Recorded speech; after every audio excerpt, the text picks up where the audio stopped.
لا عيوهن قضي هربي لا عيوهن قضي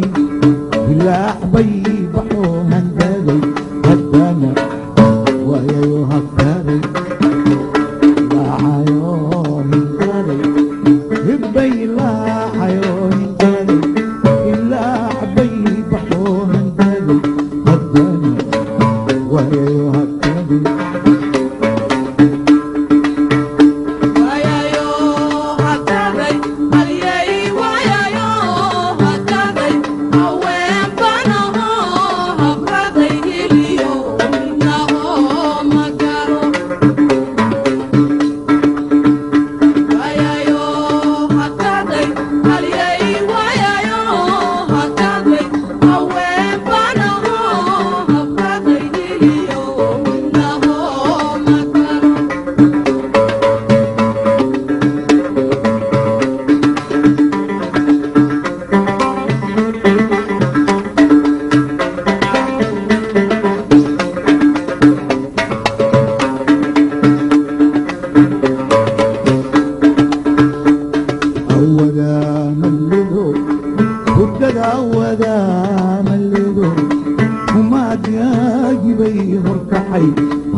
بسم الله الرحمن الرحيم magacaygu waa Axmed Cabdi Axmed oo ku hadlaya magaca kulliyadda caafimaadka ee jaamacadda Bariga Afrika kulliyadda caafimaad iyo kulliyadda veterinariga kulliyadda xanaanada xoolaha labada kulliyadood yaa halkan maaragtay waxay ku soo bandhigeen dhaqanka hiddada iyo dhaqanka ay maalinta asbuuca ay ugu tala gashay jaamacadda Bariga Afrika bahalka la yiraahdo hiddada iyo dhaqanka waxaan halkan ku soo bandhignay waxyaalo badan oo kala duwan sida aad aragtaan waxa ku yaala halkan wax aad u kala duwan oo fara badan sida hashi oo la maalahayo geedihii waxa kale tood aragtaan darmihii lagu seexan jiray oo hidaheena iyo dhaqankeena waxaad aragtaan ardaagii kashkaashkii oo noo yaala waxaad aragtaan sida loo soo xeereeyay ardaaga waxa kale oo noo yaala oo gudaha ku arki doontaan weelasha noocyadeedu kala duwana sida dhiilihii haamihii lagu dhaansan jiray biyaha halkan waxa yaala hadda waa ahaantii midkan ugu sareeya waxa la dhahaa saab baa la yiraahdaa intaan wareegsan waa gadow intaana waxa weeyaan waxa lagu sameeyaa harag oo haragga xoolaha midkan waa aagaankii kan waa halka gudaheeda waxa ku jira waa lagu culaa culaygii baa gudaheeda ku jira tan waa tibti kan waa mooyihii oo midkii lagu tuman jiray haruurka tan waa dhiishii xoolaha lagu soo maali jiray marka xoolaha la soo maalo caanaha lagu shuban jiray halkan ayadana waxa noo yaala aagaamihii oo ayaguna ay bahalka la yiraahdo midkan waa daboolkeedii kanna waa saafkii waxa kale toon halkan ku haynaa ayaduna dhiil oo maaragtay kuwa lagu maalo kuwan khaas ahaan waxa lagu maalaa ariga waxa kale toon haysanaa ayadana bahalka la yiraahdo kuwii lagu ridan jiray kanoo kale waxa loogu shubaa ciyaalka iyo caanaha loogu shubaa waxa weeyaan caruurta yaryar baa caanaha lagu siiyaa sida meesha hadeer koobka lagaga siisto hidaha iyo dhaqanku wuxuu ahaa inay Soomaalidu ku siisato kan ilmaha yarka ina lagu habo geedka laga sameeyay waxa la yiraahdaa qaba la yiraahdaa kanuna waa mudici oo wakiil lagu toli jiray waxa kale oo halkan noo yaala masafti oo ay noogu jirto galeydii oo ah dhaqankeena wixii aan cuni jirnay ama wadankeena inooga bixi jirtay halkan waxa taala xeeradii oo laga sameeyay geedka laga sameeyay waxa la yiraahdaa goosaygu waa geedaha ka baxa dalka Soomaaliya kamida aadna u nacfi badan waxa geedkaas lagu sameeyaa in lagu cuno maaragtay lagu rito raashinka sida xeerada hadda la isticmaalo magaalada laga isticmaalo waxa kale oo jira kan waa fandaalkii weeyaan fandaalka marka waxa weeye midka lagu darsado raashinka marka la karinayo meesha hadeeraan malgacada kaga cuno Soomaalidu kaasa isticmaashaa hidihiya dhaqankana isaga nooca halkan wali waxa sii socota alaabta noocyadeedii kala duwana oo ay soo bandhigeen kulliyadda caafimaadka jaamacadda Bariga Afrika iyo kulliyadda veterinariga labada kulliyadood soo bandhigeen halkan waxa noo yaala wali waxa sii socda haamihii noocyadoodii kala duwana midaan oo kale waxa lagu shubtaa biyaha kan sidaan horeyba u soo sheegnay waxa weeye gadowgii kanna waxa weeye saabkii halkan waxa weeye waa saqaftii waa tii lagu shanlaysan jiray waa aragtaan gabdhaha saasay ugu shanlay ku bilaabaya waxa tafaasiil dheeraad naga siisaa qalabkan bulshada ku dhageysanaysa fasiraad buuxda aad baad mahadsantihiin qalabkaad u joogtaan hidiya dhaqanka waxa ku tartamaya arday dhigata jaamacadda bariga Afrika kuliyadaheeda kala duwan kuliyadan halkan ku soo bandhigtay agabkan aad u jeedaan waa laba kuliyadood kuliyadda education iyo kuliyadda engineering hadii aan tafaasiil idinka bixiyo alaabtan quruxda badan ee hidaha iyo dhaqanka waxa ay u qaybsamayaan waxyaabo badan ka kooban yihiin ka aad u jeedaan ee ugu shisheeyo waxa weeye haruub waaye haruubka caanaha lagu shubo weeye kuwan haruubada ayaa lagu xiraa kuwan dhiila yar yar weeye dhiilaha ayaa noocyo kala duwan leh marka hadba si ayaa loo farsameeyaa waxaan waa farsamo gacmeed weeye tana u jeedaa waahan ama aagaanta caanaha lagu lulo midooda yareed weeye kuwan waxa la dhahaa dabaqayn baa la dhahaa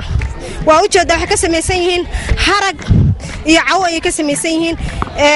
waxaana lagu ritaa xaggan inagu ka isticmaalo waqtiyada tan kululeysada dadka reer baadiyaha waxay isticmaali jireen ama Soomaalidii hore alaabtan isticmaali jireen dabaqaynka iyagoo alaabaha ku ridan jiray tan waxa la dhahaa safad baa la dhahaa safad waa boorso xagga inaga aynu boorsooyinka handbagtaay wax ku ridano noocan la isticmaali jiray oo dharka lagu ridan jiray taa halka taala iyadana waxa la dhahaa abxad baa la dhahaa soo qabata taasho soo qabata abxad baa la dhahaa waa iyadoo yar waa tan oo yar safadan oo yar way aleeleysan tahay oo waxan waa lagu qurxiyay iyadoo xarag keliyana waa tan waxa lagu ritaa dharka ayaa lagu ritaa boorso waaye tan waxa weeye sati weeye satigan aleeshan ayaa lagu qurxiyay sidoo kale isagoo aan aleeshan lahayna waa kan alaabtan waxa loo adeegsado bal noo sheeg waxa loo adeegsado loo isticmaalo ama jiilka hore u adeegsan jiray waqtiga hore wixii loo adeegsan jiray tan waxa la dhahaa safad dharka ayaa loo isticmaali jiray dharka xaggayna inagu boorsayn ku ridan tan ayaa boorso wahayd tan abxad ayaa la dhahaa sidoo kale dharka ayaa lagu ridan jiray tan waxa la dhahaa xeer sabiib baa la dhahaa xeer sabiib hilibka iyo waxa lagu ridan jiray subaga dhiila waaye kuwan aad u jeedaan waa dhiilihii oo kala duwan tan waa ubada weesada weeye sidoo kale tan waa dhiil aleeleysan alaabtu waa isku soo dhowdhowdahay way kala qaab duwan yihiin dhisanka ayaa loo kala duduway tan oo kale iyadana waxa la dhahaa ufad baa la dhahaa weelka ayaa iyadana lagu ridi jiray koobabka shaaha ayaa lagu ridi jiray kala u joogtaan aqalkan sidaan u quruxda badan ee hidaha iyo dhaqanka saa loo soo farsameeyay waxa soo agaasimay ardayda dhigata jaamacadda bariga Afrika gaar ahaan kuliyadda education iyo kuliyadda engineering aqalkan waa aqal Soomaaligi hore loo isticmaali jiray aan hadda iminka rabno in dib loo soo celiyo in la iska daayo aqaladan dhulkan cooshadaha la dhisanayo aqaladii hore quruxda badnaa inuu magaca ku lahayn dib u soo celino xarkaha aad u jeedaan waa xarkii hidiyo dhaqanka kuwan tan waxa la dhahaa cayn baa la dhahaa kan bayd baa la dhahaa kuwa kan dhafar baa la dhahaa sidoo kalena kuwan waa wada dhafaro waayaan ma garatay tan waxa weeyaan jarac weeye jarac aqalka gadaashada laga sugay kuwa waa sitiyada lagu qurxin jiray kan waa gurgurkii reerka gurigiisa dheelihii baa suran caanihii dhaydaha baa taalla ay dhib aburkisi dhib waxaan rabnaa inaan caanahan bal nala eegtaan arag ilmisan saa u jeclaataan markasta ma soo booqataan gurigeena nagu soo booqataan waxa weeye geel dhiil cuna lagu shubay weeye sidoo kale cuntada kala kala timirtii baa taalla timirtii xishan hilibkiiba ayaa la odkici isagana waa dhadhamin kartaan iyagana fandaalkii iyo xeerada ayay ku jiraan abdiqani saaqo sidoo kale burkii ruubkii aynu isticmaali jirnay aynu burdambaska dhihi jirnay baa isna sidoo kale burdambaskii weeye dermihii baa guriga yaalla oo waxaa loohan jiray isku warka iyo isku shubka iyo dusha waxaa saaran darintii la falkiyey waxaa kaloo ku xiran udubihii oo udubxoogii kaasa loolkii sidoo kale xeerinkii guriga oo lagu soo xeeray dhegihii oo dhigta oo dhigdhaha waxa la soo koobi karo maaha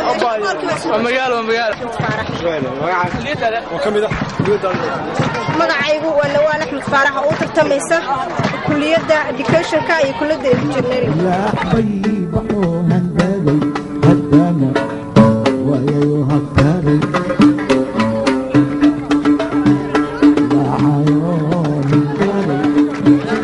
sharaxaad dheeraad naga siiso hawlahan ka socda jaamacadda iyo waliba alaabtan boolo hadiya dhaqanka oo meesha lagu soo bandhigay magacaaga ku bilaabaya بسم الله الحمد لله والصلاة والسلام على رسول الله صلى الله عليه وسلم أنا waxaan ka mid ahay kulliyadda shareecada ee jaamacadda bariga Afrika bandhigana ardada iyo aniga ayaa isla diyaarinaynay waxaan jeclahay inaan waxa meesha yaala si geeraar ah aan kugu soo bandhigo runtii bandhigan jaamacaddu anagu waqtigan ugu gaabnaa 3 bari baan hadda waxaad arkayso ku diyaarinay waxaan rabaa marka inaan geeraar kugu sharaxo bandhigan baa xadda weyn leh waxa baashan ka taagan shareeco barakaysan barihii wax dhigayo ardadoo barbar taagan gidigoodba bahdaasi waxay soo bandhigeen baashiyow baldhigayso dadku waa bari joog ama waa bad ku nool badalow labadiiba waanu soo bandhignay baashiyow na dhegayso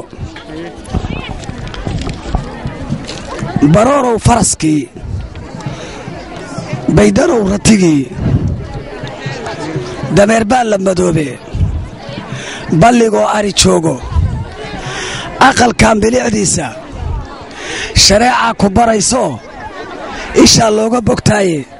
baashiyow ila daawo kaasi waa barkinkii kana waa birihii kaasi waa barkinkii kana waa birihii sati baa barbar yaaliyo sati baa la balbalyaaliyo xeero baroora shareeca bandhigayso ishaa looga bogtaaye baashiyow ila daawo raradii dhex ka tuurka dadabtii dhulka taallay dhexda kii ka gelaayey dhigalool qabaxooda udubkii dhex ka taag dhammaan waannu dhisno shareeca bandhigayso ishaa looga bogtaaye baashiyow ila fiirso taasi waa tabaddii tanna waa kabaddii taasi waa tabaddii tanna waa kabaddii tooyo waa qufaddii kana waa qallinkii qur-aanka qaadirkaana baro qur-aankaan ku dhignaaye qaadiyow ha ilaawin oo qallinkaagu haboobo kasha mooyaha koorta kalmoonow yicibkii karuur caanaha geela masogoy kariyeeliyo hohobtii kala bayr kalluunkii kulligiis kobtaan baannu dhignee kaalayo nala daawo kulligeed baa alaabta kama gaari karaaye anigoon kaftabaynin amba aanan kibraynin kulligii bandhigaan haddii eebba kalkaalo shareeca u korrayso kulliyaadka u fiican ee kaafiyow ha ilaawin magacayga axmed faarax garaasaa la yidhahda aad baad u mahadsan tahay